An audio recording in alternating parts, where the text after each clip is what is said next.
maamulka heer gobol iyo heer degme gobolka Togdheer ayaa deeq mashiina oo duqa caasimadda Hargeysa ugu deeqay degmada Burco kala wareegay mas'uuliyiin ka socotay dawladda hoose caasimadda Hargeysa deeqdani oo ka koobnay 3 mashiin iyo waliba drays ayaa ah mid loogu talagalay la dagaalanka cayayaanka kadib markii degmada Burco uu saameeyay cudurka shuban biyoodku wareejinta deeqdani oo maayirka caasimadda Hargeysa ugu deeqay dawladda hoose degmada Burco ayaa ugu horeyntii waxa sharaxaad ka bixiyay agaasimaha arrimaha bulshada iyo bilicda caasimadda Hargeysa Khadar Yusuf Ali iyo injineer Yusuf oo kamid ah farsamo yaqaanada dawladda hoose caasimadda Hargeysa intii maanta farxad weyn bay noo tahay inaanu si rasmi ah ugu wareejino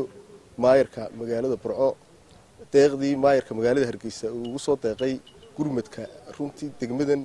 ama caasimadda labaad ee dalka Burco gobolka Togdheer loo soo wada galay runtii deeqdan waxa ka kooban tahay 3 mashiin oo mashiinada buufinta ah oo laba hab u dagaalamaya laba mashiin waxay weeyaan mashiinada qiiqa sameynaya ee dilaya ama la dagaalamay guud ahaan waxyaalaha duula haday tahay duqsiga kaneecada iyo wixii lamid ah halka mashiina kale waxa weeyaan liquid isagu markaa waxa weeyaan waxa loo isticmaal karaa in lagu daro haday tahay chlorine oo la qasay oo markaa meelaha contaminated ka noqda ama meelaha bacteria ku dhalata lagu shubo iyo hadii kalena in suntii public health ka ahayd ee aan dadka waxba yeeleen lagu walaaqo iyo biyo oo iyadana sida loo isticmaalo guud ahaan mashiinadan oo wax weyn ka tari doona gobolka waxaan maanta si rasmi ah ugu wareejin doonaa maayirka magaalada sidoo kale waxa la socda qalabkii protection ka oo ka kooban guud ahaan kabihii driskan xidhanahay oo markaa dhameystiran runtii sidii uu sheegay agaasimuhu qaybta thermal fogris waa ceeriyaan xidhaysa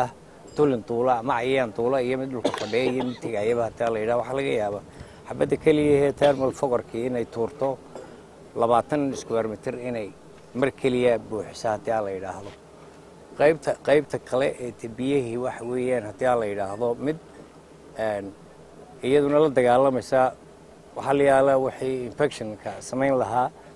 ama meel lagu matagay haato ama saribada haato ama meel biyo quruna lagu daadiyay haato sidii u dilay maayirka xigeenka degmada Burco xogayaha fulinta dawladda hoose iyo xildhibaano ka tirsan golayaasha deegaanka ee caasimadda Hargeysa iyo Burco ayaa ka mahad celiyay deeqdani waxaan u leenahay maayirada degmooyinkaana lagu daydo maayirka salko hawsha uu qabtay lagu daydo aan leenahay waxaan halkan uga mahad celinaynaa si mug iyo miisaan leh doomiyaha golaha deegaanka ee caasimadda Jamhuuriyadda Soomaaliland mudane Cabdiraxmaan Solteelko oo lagu caawiyay qalabkan maanta halkan yaala degmooyinka kalena waxaan leenahay gurmadka saa uga qayb qaata ilaahayna xanuunka maanta dalka ka saaro hayna dhaafiyo si fudud oo khayr leh waxaan u mahadnaqaynaa golaha deegaanka degmada Hargeysa maayir Solteelko iyo xildhibaanada golaha deegaanka Hargeysa iyo agaasimaha maartay qorsheynta dhammaan hawlwadana golaha deegaanka Hargeysa injineerkoodii hawlwadooda dhamaantood aad baan ugu mahadnaqaynaa maayirka degmada Burco Maxamed Yusuf Cabdiraxmaan Murad iyo gudoomiyaha gobolka Togdheer Maxamed Cali Saleebaan Ramax ayaa sheegay inay soo dhaweynayaan cid kasta oo ka qayb qaadan karta ololaha lagu ciribtirayo shuban biyoodka golaha deegaanka degmada Hargeysa iyo maayir Cabdiraxmaan Maxamed Cali Solteelko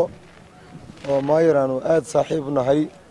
waa idinka mahad celinayna waa idinka mahadnaqayna deeqdan muhiimka maanta noo muhiimka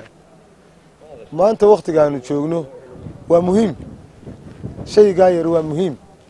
xabad irbada maanta ninkan uga caawiya waa qoran yahay waa 3 mashiin oo qalabkoodii wata oo baabiinaya wax allaale wixii la yiraahdo maartay xanuunkan keenaya Somaliland ee magaalada Hargeysa iyo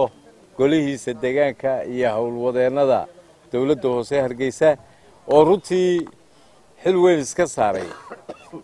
dhigoodii Burco inay u soo diraan maadaama hawl caafimaad aanu ku jirno